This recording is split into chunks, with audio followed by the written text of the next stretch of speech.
Ithaca, New York, outside Cayuga Lake. The falls in the distance, several hundred feet high.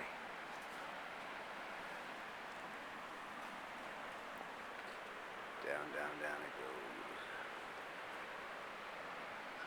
On a snowy, cold January day.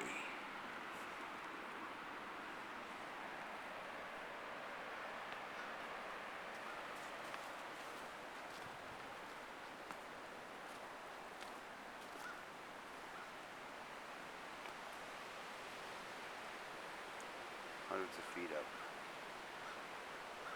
into the gorge.